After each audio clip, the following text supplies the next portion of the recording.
My name is Lauren. I'm a 36-year-old woman working from home. My husband, Daniel, and I got married 3 years ago. At that time, we were both 33 and wanted to have children, so we decided to see a doctor considering fertility treatments. The results showed no issues, which was a relief, but despite waiting patiently, we had no luck conceiving a baby. As we were about to give up, Daniel said, "But my mom insists we must have a successor." I sighed at his confused words. Daniel is generally a good husband, but he has a tendency to be a bit of a mama's boy and always agrees with whatever his mother says. I don't particularly like my mother-in-law. Daniel is the eldest son and has a younger sister, but my mother-in-law adores Daniel, practicing favoritism to an extreme. His sister didn't like this, so she left home early. Daniel's job involves a lot of transfers, but when we got married, he was working near his parents' home. When we were getting married, he warned me that he might get transferred, but I felt as long as we were together, I could live anywhere. However, when we rented a house near his parents' home, my mother-in-law would often come over to our house on Daniel's days off, and even while I was working from home, she would find excuses to drop by and interfere with my work, criticizing my way of doing laundry or cleaning. It's downright annoying. Additionally, every time we meet, she would ask about having a grandchild. Of course, it has to be a boy. We don't need a girl. Her presence stresses me out. I tried explaining the situation to Daniel and asked him to talk to his mother, but no matter how many times I tell him, all he says is, "My mom just wants to get along with you, Lauren," which is overly optimistic. It's not helpful to stress out someone you're trying to get along with. Originally, I was drawn to Daniel because of his optimistic character, a trait I lack in, and I felt that we balanced each other out in many areas, but we can't bridge this gap. However, 6 months ago, Daniel's job transfer was finalized and we were finally able to move away from his parents' house. Our new place is farther away from my parents' home. Although there are only farm fields around my parents' house, Daniel's new workplace is in a relatively prosperous area, similar to a regional city in Nebraska, with well-developed public transportation and infrastructure. Moreover, it takes less than an hour away from my parents' home by car. Once we moved, my stress was almost gone. I could concentrate on my work and our life became comfortable. Then, just the other day, I found out I was pregnant. Daniel and I hugged each other in joy. Being of advanced age, I do have some concerns, but this is the pregnancy we've been longing for. When we told his parents, my mother-in-law's first words were, "It's a boy, right?" Even when Daniel said we didn't know the gender yet, she insisted it had to be a boy. However, the baby turned out to be a girl. When my mother-in-law found out, she called me when Daniel was not around and said, "You're really useless. What did you marry into this family for?" Whether it was because of hormonal imbalances or I was emotionally unstable, I broke down crying. When Daniel came home and saw me crying, he got mad when I told him what happened and yelled, "Are you saying my mom is in the wrong?" And I ended up crying even more. Regardless, Daniel still cares for my health and helps me with the household chores, so he's a good husband as long as my mother-in-law isn't involved. So I was able to deliver the baby safely. I came back home a month after giving birth in my hometown. Daniel came to pick me up. I got into his car and we headed to back home after a long while. Surprisingly, my mother-in-law was there. I didn't expect her to come to see her granddaughter, but she came anyway. I had a bad feeling about this. Yet Daniel was oblivious and cheerfully said, "My mom came to help." And then, while my husband was in another room soothing our daughter, my mother-in-law pulled out a box of cake from the refrigerator. "This is to celebrate your childbirth. I'm sure you didn't get to enjoy any good food while you were out in the countryside for your postnatal recovery, did you?" I was annoyed by the way she said it, but tried to let it slide. "This cake costs $500, she exclaimed, handing me the box. $500? I was taken aback. I had never heard of such a pricey cake before. Nodding, my mother-in-law urged me to open it. I was curious to see what a $500 cake would look like. Excited, I placed the box on the table and opened it. But I was slightly disturbed by the smug look on my mother-in-law's face. The cake that came out of the box was not what you would expect for $500. The whipped cream was dried out, and while there were fruits on top, they were clearly canned oranges. I wondered which bakery would sell such a shoddy cake for $500. I love sweets, and I can enjoy any cake regardless of its price. Yet, this was the first time I felt such disappointment the moment I opened a cake box. However, the story with my mother-in-law's cake didn't end there. I couldn't believe my eyes. As I looked up from the cake, there she was grinning. "So, how's the $500 cake?" she asked. At that point, I lost my temper and threw the cake, box and all, into the trash. "Please leave," I shouted. Surprised by my outburst, my husband rushed into the living room. Before I could say anything, my mother-in-law started crying to my husband. "Lauren is being so mean." Then she pointed at the trash can. My husband looked at it and became furious. "You, what the hell have you done? That was a cake my mom went through all the trouble to make." As I lost the opportunity to mention the supposed $500 cake, my mother-in-law chimed in. "Yes, that's right. I made that cake for you, so it's worth $500. Ah, so that's what it was. Of course there's no way such a cake would cost $500. Even at $50, no, even at $5, I wouldn't buy it. Everything finally made sense. There's no way any bakery would approve such a disrespectful cake.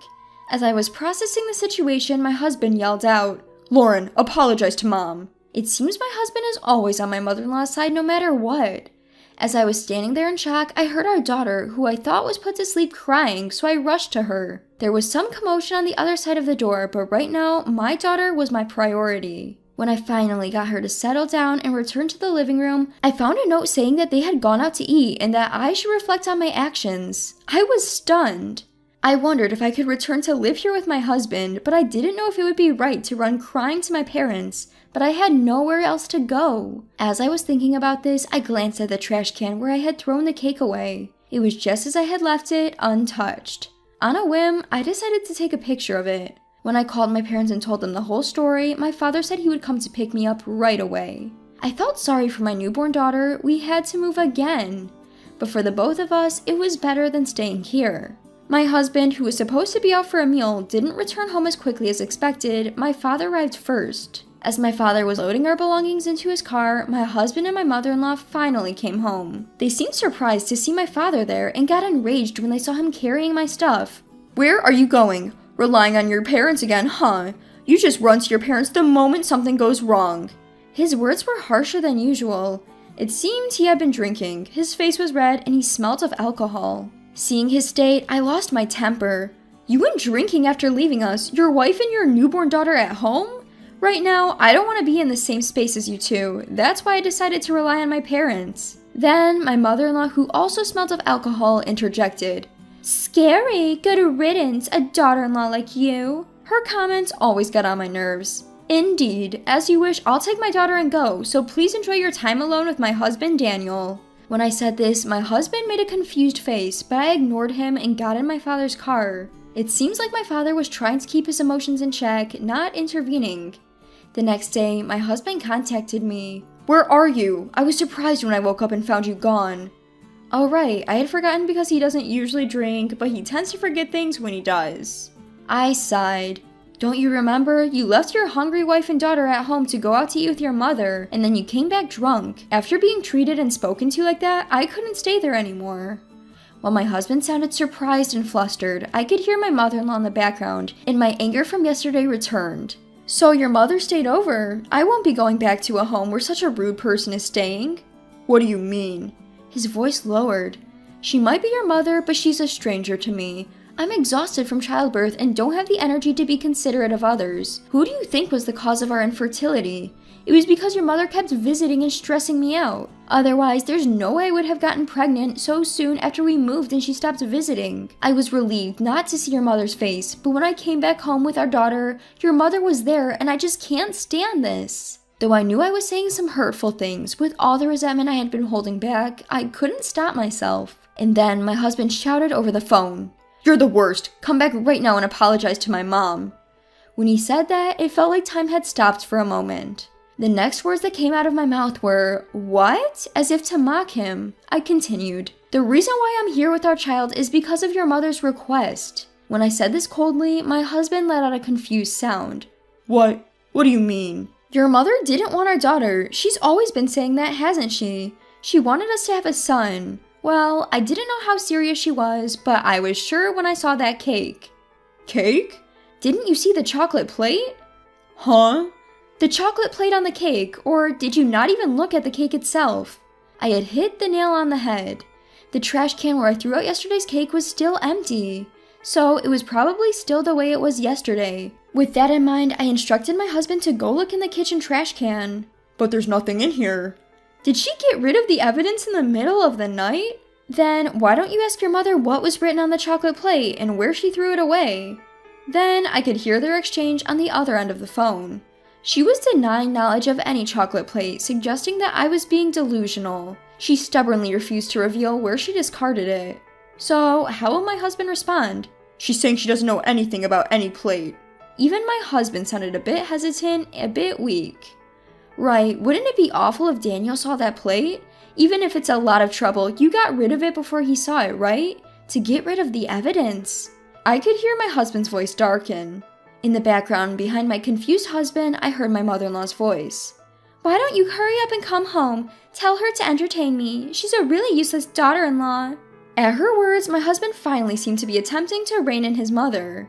I'm going to hang up and send a text. Maybe you and your mother should read it together. Contact me again when you are ready to talk. After saying that and ending the call, I sent all the photos of the cake and plate to my husband. Within 30 minutes, my husband called back and said he would be heading over here right away. I stopped him. My father-in-law should be getting there soon. Stay there. With that, I hung up. In reality, my own father had been so enraged by my husband's behavior yesterday that he had contacted my in-laws. He had reported everything to my father-in-law. Unaware of this, my father-in-law had apologized profusely and said that he would go to my husband and have a talk. By evening, my husband and in-laws arrived at my parents' house. As soon as he arrived, my husband bowed deeply to me in apology. I don't know anything about what's been happening or what happened this time. I didn't know my mother said such things to Lauren. Looking at my seemingly repentant husband, I felt myself growing cold. Don't you think it's too late to say you didn't know? Didn't we have this conversation when we were living in our previous home? Despite that, you sided with your mother saying she just wanted to get close with me and did nothing to change her attitude towards me. At my words, my husband started to turn pale. Plus, you always said that your mom absolutely wanted us to have a son. What's that about? Are you always going to do whatever your mother says? Since you chose your mom over your wife, I guess you don't need me, do you? My husband turned pale and clung to me. That's not it. I'm really sorry. I didn't mean to. Then, what did you mean? At my retort, my husband was at a loss for words and fell silent, looking down. Just as I thought, Daniel, you chose your mom over your own wife and daughter. A mother obsessed with her eldest son and a mama's boy. I should have realized sooner. It's no wonder your sister left home early. With a sigh, my husband retorted, I'm not some mama's boy. I care about you too. Then, could you really sever all ties with your mother? I fired back. At that, he fell silent. When I sighed, my mother-in-law, who was brought here by my father-in-law, yelled out, How can you say such a thing? Daniel and I are mother and son. We can never sever our ties. His father tried to calm her down, but she just wouldn't stop. To be frank, I never really liked you. I wanted a younger wife for Daniel. Really? In that case, I'll sever ties with you right now. I have divorce papers ready. If we divorce, then you and I can be strangers. Hearing this, my husband's face turned pale as he looked at me. I don't want to maintain a relationship with someone who would write these nasty things on my cake plate. Saying this, I pulled out my phone and showed everyone the picture of the plate that read, Take your daughter and leave. Upon seeing this, his father, perhaps not having been fully informed, angrily shouted at his wife, turning blue in the face. What you did to your own daughter, you did it again to our daughter-in-law? I was shocked to hear this. Apparently, his mother had once served a birthday cake to her daughter with the words, I don't need a daughter written on it, leading to their estrangement. Just how much she must hate women. Perhaps she thought she could get more attention by excluding the women close to her. Indeed, her son Daniel was acting just as she expected. When I handed my husband the divorce papers, he started making excuses. We just had a child. We shouldn't be getting a divorce. My mom just went a little too far this time. She was just jealous of you. Try to understand. Is that what you came here to say? I thought for sure you were going to tell me you were severing ties with your mother and coming back home. I'm never returning to that house. Then my father-in-law, who had been silent and pale-faced, spoke up. Daniel, sign the divorce papers. I'm done with this family. When I get home, I'm divorcing your mother too. What? His mother spun around at these unexpected words. I've thought about it a few times before, but I thought it was too late for a divorce and that I just needed to be patient. But now that I see you doing the same thing to another woman, I've reached my limit. Sign our divorce paper and leave our house. Begrudgingly, my husband signed the divorce papers under his father's direction. As a consolation, I received around $10,000 from his father. At first, I declined, but I accepted gratefully when he assured me it would be deducted from his wife's assets. My ex-in-laws really did get divorced, and his mother seemed to rely on Daniel, but he refused to take her in, blaming her for his circumstance. Indeed, the family fell out. His mother, who hadn't worked since they got married, lost all the money she received as property division after investing it all in cryptocurrency, which someone had recommended to her as an easy way to make money. I received child support from Daniel every month, and now I'm raising our daughter with the help of my parents. I'm so happy to see our daughter growing up and doing great.